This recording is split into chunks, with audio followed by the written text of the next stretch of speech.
Torej, hvala lepa. Imeli smo 3 referate. Gospa Pučnikova, potem seveda Alenka in Franci. In zdaj imamo na vse 3 diskusije. Koliko imamo, Željko, časa? 10 minut. No, potem bomo zelo hitro govorili. Prosim, kdo se prvi v glas? Ja, prosim.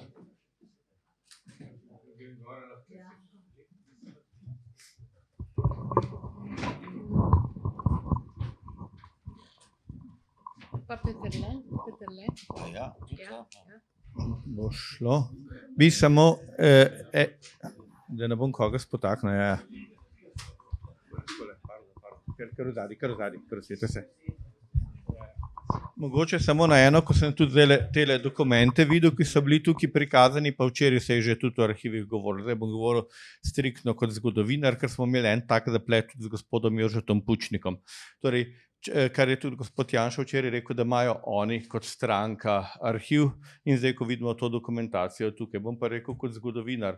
Za zgodovinarje je to večinoma neuporabno.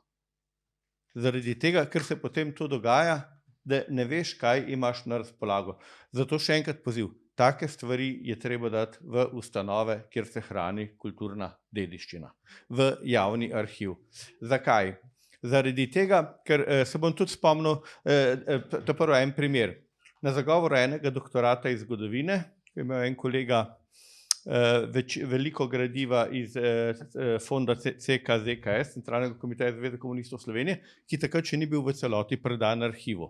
Je član komisije, naš profesor Tone Ferenc, rekel, da pravzaprav je moteče za zagovor. Zaradi tega, ker član komisije ne more preveriti zadevščin. To velja za private na splošno.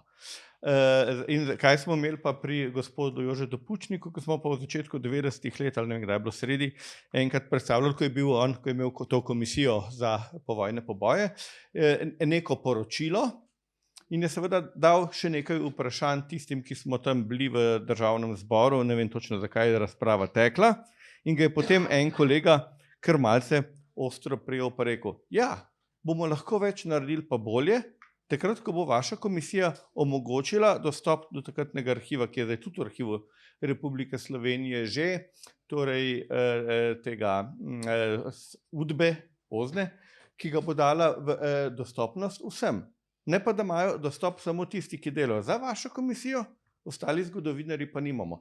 Nisem imel občutek, da bi bil gospod Jože Pučnik užaljen, ampak da se tega problema ni zavedal, ker je takrat zapustil dvorano, je bilo v Državnem zboru, ker se je kasneje za to zanimal in je tudi prišel v Arhiv Slovenije, kjer vem, da so mu pa, govorim na pamet, pa ne vem, zakaj gre, ker je tudi sam enkrat še napisal, ko smo imeli pa, ko je Peter Vodopivc vodil komisijo za rehabilitacijo profesorjev izključenih iz univerze, jaz sem bil pa pisec enega glavnih delov tam, torej tistega seznama, kateri so bili politično izključeni. Takrat smo pisali tudi gospodu Jožetu Pučniku, pa je, mislim, da v pismu napisal nam v komisiji, da ne ve točno, kdo pa kaj se je kasneje za njega zavzel, pa za tisto diplomo pa doktorat, ki je ni dobil.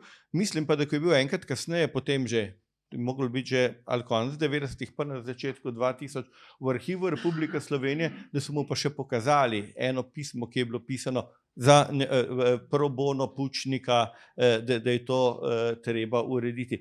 Takrat se je sigurno že tudi on zavedal vrednosti arhivskega gradiva, da pravim.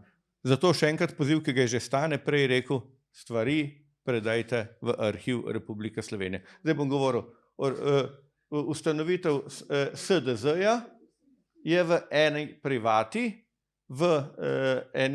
ki je že predana Arhivu Republike Slovenije, en rokopis na enem takem lističu, ki je približno, pa bom zopet tako primerjal, slabše kot ustanovitvena deklaracija, ustanovitve ilegalne komunistične partije Slovenije.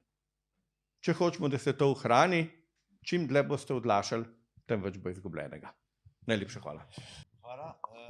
Lojze.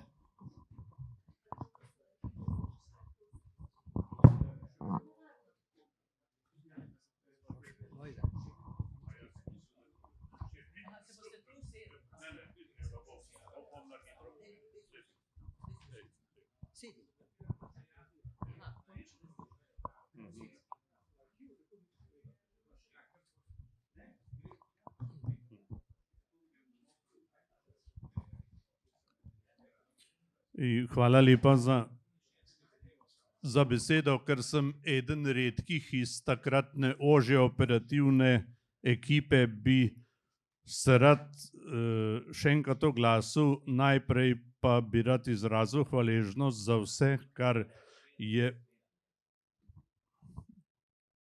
tole omizje povedalo. Jaz imam vtis, da bo osamosvojitev šele za nami prišla. Jaz sam, ki sem bil v jedru dogajanja, sem slišal zanimive nova dejstva, tudi kakšne nove razlage in nove poglede. Ampak najprej bi rad eno precizacijo, ker tudi sami, kako bi rekel, govorimo napačno. Eni pravijo, da je bila razglašena država 25. 26. Torej 25. smo sprejeli v parlamentu dokumente, ki so pomenili odločitev za samostojnost. En dan kasneje pa je bilo to razglašeno slovesno na Trgu Republike, ki ga, zdaj grem pa najprej k Franciju, krasi spomenik posvečen revoluciji, tako na njem tudi piše. Jaz sem bil lani tam z novinarko Le Figaroja in sem mi pokazal 3 kraje. To belo steno, za katero je vprašala, kaj pomeni. Potem Trg Republike je vprašala, kje pa je spomenik revoluciji, spomenik osamosvojitvi. Sem jaz rekel, mi dva po mojem tega ne bo dočakala. Pa sem jo peljal pa še do Kidriča in rekla, razumem. Glejte, mi imamo v jedru, simbolnem jedru naše države, imamo poklone nekemu drugemu redu, ki smo se mu takrat 25. upam, da za vekomaj odpovedali. Zdaj pa nekaj besed k fašistom. Moj oče je te dni, mislim, da bil že blizu Trsta, ko se je iz koncentracijskega taborišča Reniči, kamor so ga premestili z Raba, prej pa ubili v Klevevžu njegovega očeta, je hodil peš proti Sloveniji. Se je vračal peš in midva sva zelo redko o tem govorila. Prvič sva govorila, ko sem jaz v 3. gimnaziji bral Sajetov belogardizem, debelo knjigo, in rekel, lahko 3-krat prebereš, pa ne boš razumel. In rekel, razume tisti čas samo tisti, ki ga je doživel, in mu dam v marsičem prav. Vprašal sem ga, zakaj je šel potem k domobrancem, namreč v njegovi zapuščini sem prejšnji mesec dobil dokumentacijo oziroma pričevanja partizanov, ki so pričali za njega, da je on je skrbel na konspirativen način za oskrbo partizanov v naših krajih, kjer je Gubčeva brigada nastala, in so torej pričali za njega na to temo. In se še zdaj spomnim dobesedno, kaj je rekel. Je rekel, zato, ker so imeli najmanj krvave roke. Ni rekel, da so imeli čiste roke, ampak rekel je najmanj krvave roke. In ta kriterij mi je pri njem še vedno všeč. Pa vemo že, da se je zgodil Stalingrad in da se je začela zgodba premikati v zmago proti fašizmu in nacizmu. Skratka, to je malce te moje zgodbe, ampak sem rekel, da jo povem tudi zato, ker se mi je lani zgodilo, da so me 3-krat, ne da eden zabrusi od nekje, ampak 3-krat sem srečal trojke. Enkrat pri Šestici, enkrat pri Maxi Marketu in enkrat pri Slonu, ki so začeli name tuliti fašist. Jaz sem pol rekel, glejte to, 30 let po osamosvojitvi, jaz sem relativno miren človek, jaz sem rekel, fanti, gremo na 2 deci, pa da vidimo, kaj je na dnevnem redu. So rekli, s fašisti se ne pogovarjamo. Tako da, jaz bi rekel, da imamo mi na to temo, imamo kontinuiteto, pa imamo tudi diskontinuiteto. Imamo kontinuiteto koncepta sovražnika, ki si neprestano, si pomaga tako rekoč z istimi kvalifikacijami oziroma diskvalifikacijami, in ko zmanjka argumentov, ti pade etiketa, ti pade zmerljivka. Slišali smo, da se je to tudi Kučanu dogajalo, iz njega so naredili ne samo fašista, tudi tujca. V Srbiji se je o njem in o meni govorilo, da sva oba Švaba, pri njem pa naj ne bi znali niti slovensko. Ne. Skratka, to so bile stvari, ki smo jih doživeli. Omenjena je bila tukaj Ukrajina, sem zadnjič videl nek film, rekel, zadeva gre, sociologi bi rekli, psihologi na tem okviru, na tem frejmu, mislim, da rečejo temu Angleži. Skratka, to še vedno deluje. Ne? Kot iz manjka ali kot koga ne maraš, ga proglasiš za fašista. Potem bi pa rad omenil nekaj na temo diskontinuitete.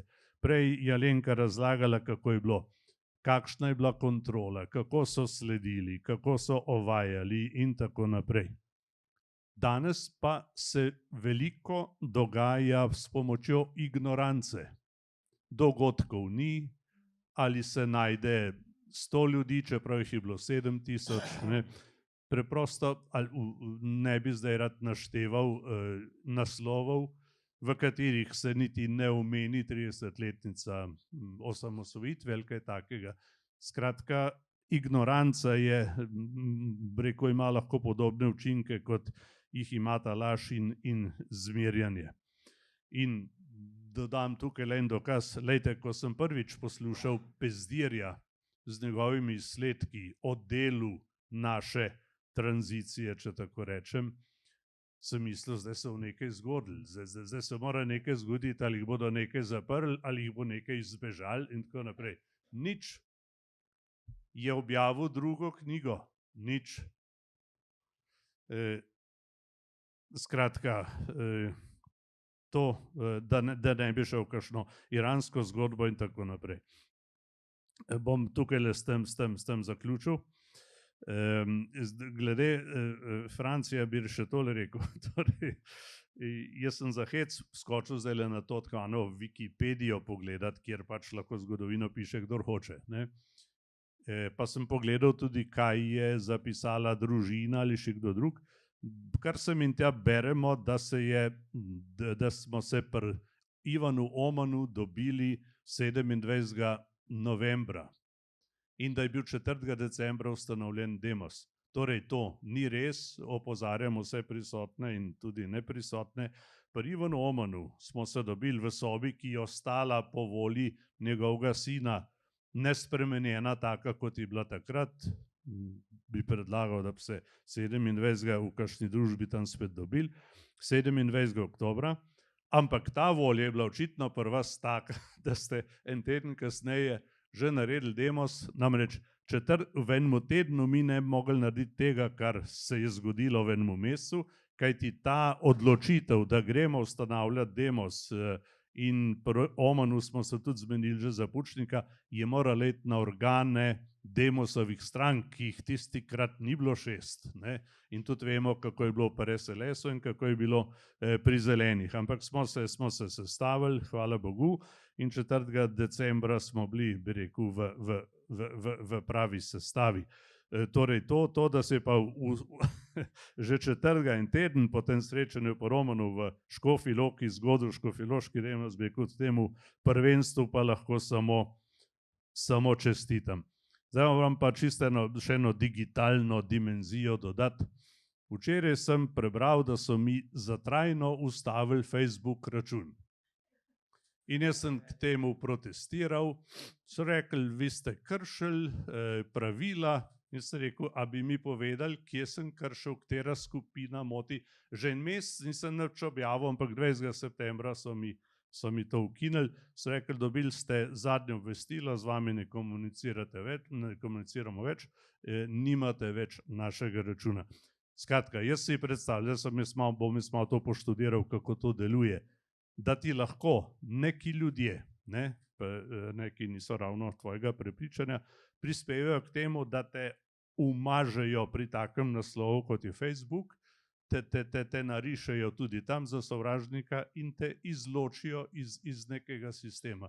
Torej, to povem, da se tudi komu od vas lahko zgodi. Hvala za pozornost.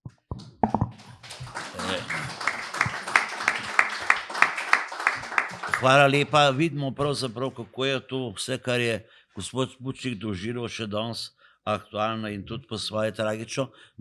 Bi še kdo? Če ne, bi, preden se zahvalim, pa bi prosil Željka za navodila nadaljna, bi samo rad še sam dodal eno zadevo. Včeraj in danes sem slišal o Drnovšku zelo take stvari, da ni vedel. Jaz imena vam ne morem povedati, je pa zelo zanesljiv človek.